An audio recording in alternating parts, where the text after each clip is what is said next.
Hola a todos, una nueva entrega de entrevistas. Estamos ahí de fondo con el pabellón de las editoriales independientes, editoriales que están ahí apoyando al escritor emergente, al escritor que de repente las otras editoriales grandes no han visibilizado. Y estamos hoy con David Jacobo Viveros, un invitado que pues César les va a desarrollar un poco más. Muy buenas, ¿cómo están? Mauricio, ¿trabajo o no hay trabajo? Ya hay trabajo, pero ya renuncio el viernes otra vez. Nos toca ponernos, no sé, ojalá que nuestros audioescuchas nos ayuden, ¿no? Porque que hagan algo, ¿no? Pero por lo menos que se suscriban al canal. Pues sí, ahí en la campanita. Ahí. Bueno, seguimos con nuestros invitados y este invitado de hoy es un invitado muy especial. Estudió conmigo la maestría en literatura en la Universidad Javeriana y es muy especial porque él también representa esa literatura periférica, esa literatura de la que poco se habla y es la literatura de Pasto otra vez, la literatura pastusa. Ya Jacobo se va a presentar, nos va a hablar un poco de su vida, de quién es, cuándo se vino para Bogotá y nos va a hablar un poco sobre su nueva novela. Jacobo es un escritor muy prolijo y de verdad que casi que no se conoce y estamos impulsando estos escritores que son poco reconocidos y que esperamos que cuando nosotros también publiquemos nos impulsen también, ¿sí? Hoy damos la mano, luego debemos leernos entre nosotros. Leernos entre nosotros como independientes y autores emergentes. Jacobo. Hola César, hola Mauricio, gracias por la invitación a entrevistas. En la forma como uno podría presentarse es difícil. Nietzsche dice que el que se conoce a sí mismo llega a entrar en un abismo. Conocer a alguien, dice Hamlet, es difícil porque implica conocerse a sí mismo, lo cual es imposible. Podría simplemente hacer una autobiografía a lo Macedonio Fernández. Nací en Pasto, vine a Bogotá en el año 2004, cuando vengo a hacer la maestría en literatura en la Universidad Javeriana. Allí me conozco con César y terminada la maestría el plan era radicarme acá en Bogotá. Y desde el año 2004 vivo en Bogotá, soy escritor, enseño literatura, enseño a escribir textos literarios y quizás como enseña Macedonio Fernández, trato de pensar todo el tiempo y ojalá llegar como el maestro de Borges, a acostarse sobre la hierba, mirar hacia arriba y desear que nada lo distrajera para poder entender el enigma del universo. Muy buena introducción. Estamos ante no solamente un escritor, sino un gran intelectual, ¿sí? Y vea, es que eso es la cosa más bella que nos está dando estos capítulos que estamos presentando de feria. Estamos presentando personas que en verdad son intelectuales y que le dan la talla a cualquiera de esas editoriales posicionadas, ¿sí? Entonces es para nosotros una alegría eso. Bueno, David Jacobo, háblanos un poco de tu última novela, cómo se llama, de qué trata, de qué va, cuáles son sus personajes, cuál es ese contexto histórico. Sí, mi reciente libro reúne dos novelas que son La trama y El lenguaje secreto. Este libro lo publica la Biblioteca del Laberinto, una editorial en España, y las dos novelas se publican en un solo libro porque están comunicadas. Algunos han querido ver en ella unos rasgos de literatura de ciencia ficción, otros me han dicho que hay un ambiente cercano a la literatura fantástica y otros lectores han visto rasgos de lo que se conoce como cyberpunk. Esos son los elementos o las impresiones que ha habido de los distintos lectores. La trama empieza en un mundo totalmente cotidiano. Los personajes tienen horarios, trabajan de lunes a domingo, pero necesitan rebelarse contra un sistema. Uno de esos personajes está en el dilema de renunciar, ¿sí?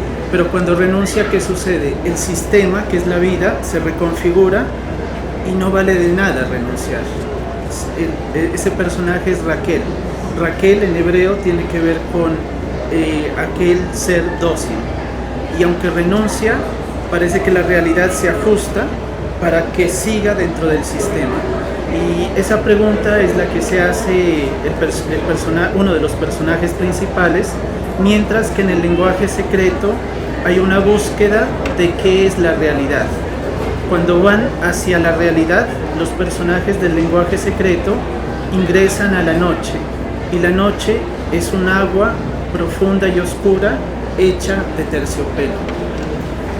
Hay unos elementos que me parecen interesantes que ya he podido percibir de pronto en lo que te he venido escuchando, que hay unas conexiones fuertes no solamente con la naturaleza, si se quiere, sino también como con la parte interior, ¿no? Entonces tú hablas acá, por ejemplo, acá hay arquitecturas oníricas, aquí también hablamos no sé, de portales, de vidrios, de espejos, de tránsitos, no hay nada como preciso en cuanto a las configuraciones que uno encuentra generales, por ejemplo, de tiempos, espacios.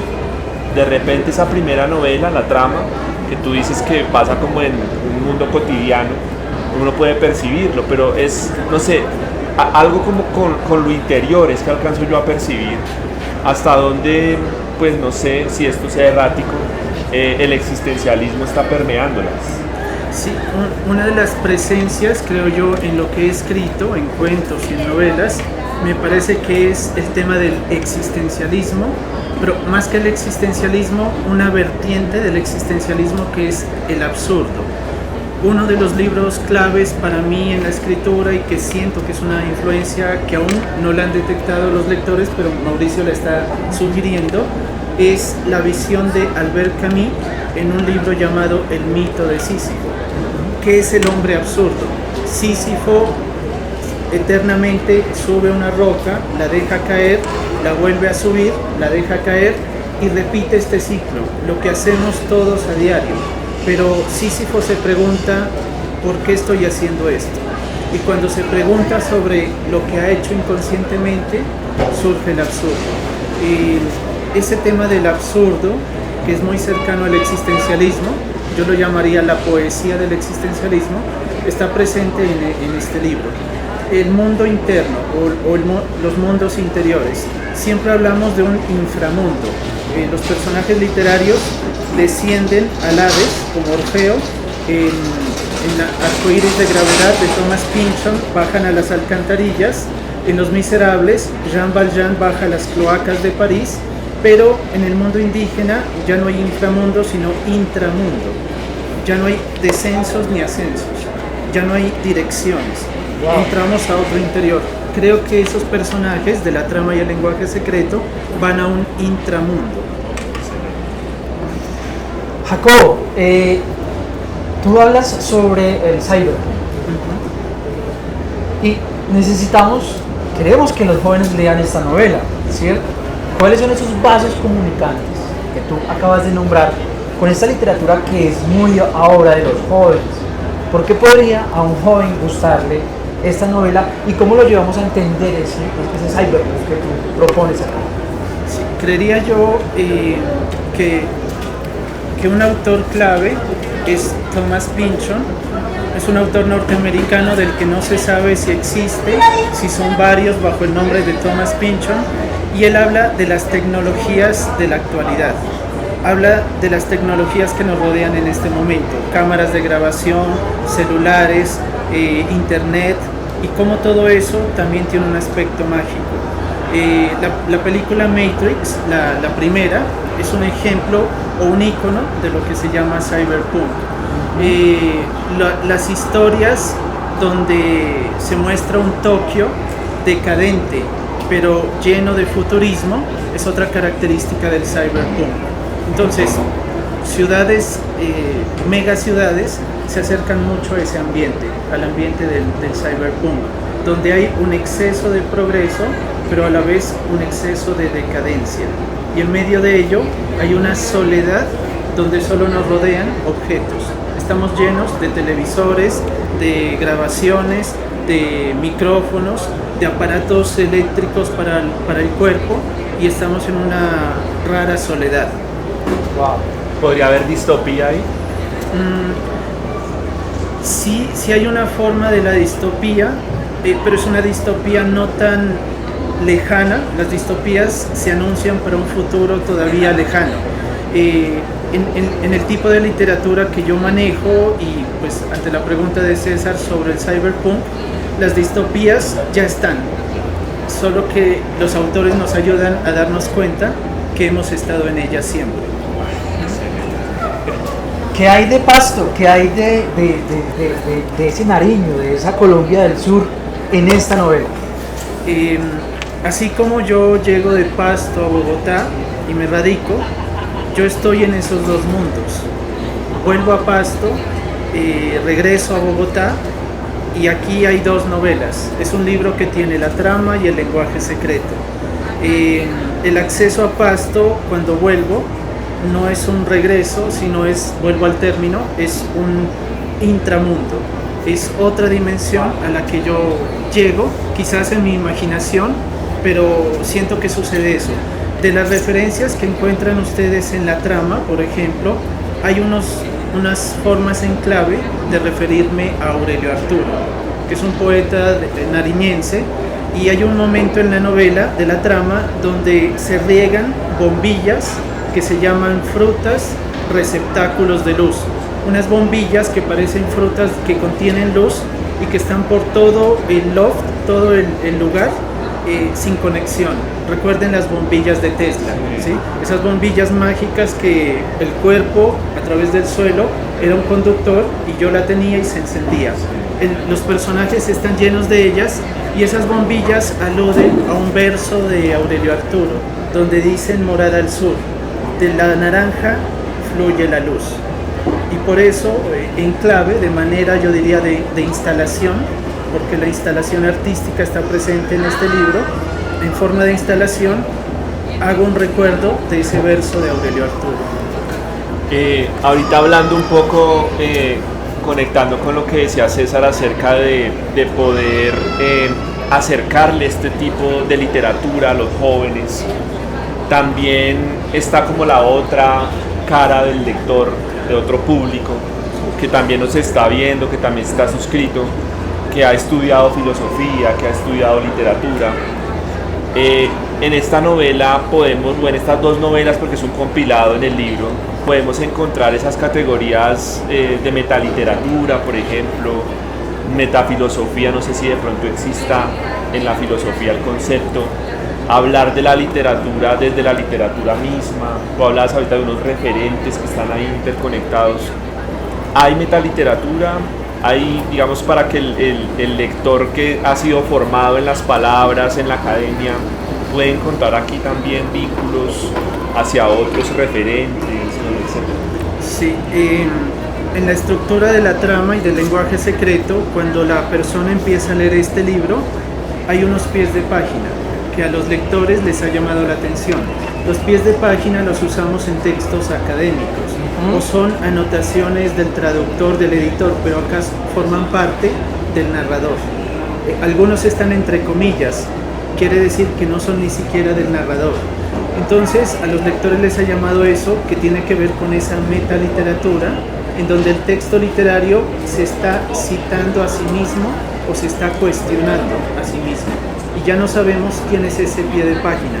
Volvemos a lo mismo, el pie de página es el submundo del texto. Y hay muchas referencias artísticas. Uno de los aprendizajes que yo he tenido desde pequeño es el de las artes plásticas, por el contexto familiar del que vengo. La trama y el lenguaje secreto alude a pinturas de Jean-François Millet. Cuando un personaje recoge las bombillas, lo describo como si fuera una de las campesinas de Jean-François Millet, que es un pintor que en la etapa de locura Van Gogh lo copió, y en la etapa de locura Salvador Dalí también lo imitó. Hay alusiones a Joseph Cornell, que recuerden Mauricio y César. Él trabaja una especie de cajas donde recoge objetos y crea escenarios. Joseph Cornell en el lenguaje secreto está presente, y un personaje cuando está fuera de su cuerpo queda atrapado en una caja de Joseph Cornell. Jacobo, para ir terminando y para ir cerrando, vamos a salirnos un momento de esto, vamos a hablar un poco de esa problemática o esa dificultad que tenemos los escritores a la hora de publicar. Si para nosotros como bogotanos, nacidos acá, nos es difícil publicar, ¿qué supone para un pastuso que está en la periferia? Es más difícil entrar, es más difícil que nos conozcan. Y esta pregunta le hago un redondeo que me parece muy importante, y es que con estas entrevistas hemos conocido personas que nos han llevado a entender que Pasto es la cuna o es como el renacimiento de la cultura intelectual de Colombia, y eso no se ha reconocido, ¿sí? Y ahora no se ha reconocido porque no se ha publicado. ¿Qué supone para un pastuso publicar? ¿Qué es eso? Pues yo me he dedicado desde hace varios años a releer a los autores nariñenses clásicos, es decir, desde finales del siglo XIX hasta mediados del siglo XX. ¿Y qué he encontrado allí? Que esos escritores de Nariño han publicado, Plinio Enríquez publica en Chile, en Valparaíso, Cameraman, que es una novela experimental, un experimento que hace con la letra K en 1932. Luego lo hará Cortázar en Rayuela, ¿sí? Publica en Chile. Alfonso Alexander publica en Bucaramanga. Hay otra novela que se llama En el corazón de la América Virgen, también de un nariñense, y su primera publicación se hace en París, y es en francés, y él mismo la traduce al español. Puede ser un destino, quizás como hipótesis lo diría, que los nariñenses publican en otro lugar. Aurelio Arturo llega a Bogotá y empieza a unirse al círculo canónico de poetas de aquel entonces en Bogotá. Candelario Beso, cuando llega a Bogotá, viene de Mompox y como tal no hubiera sido recibido, pero se coloca la máscara bogotana y entra en el círculo de los más exigentes filólogos de ese momento. Con la máscara de la capital es aceptado en ese círculo. Casi que nos va a tocar ponernos una máscara, Mauricio y Jacobo. Estamos jodidos. Para ir a golpearle a Planeta o a hacer barralo. A ver si porque ni trabajo dan. Bueno, pues Jacobo, de verdad que estamos agradecidísimos por esta entrevista. Nos ilustras demasiado, nos llenas de conocimiento, y en verdad es muy grato poderte presentar en nuestro canal, donde esperamos se suscriban más personas.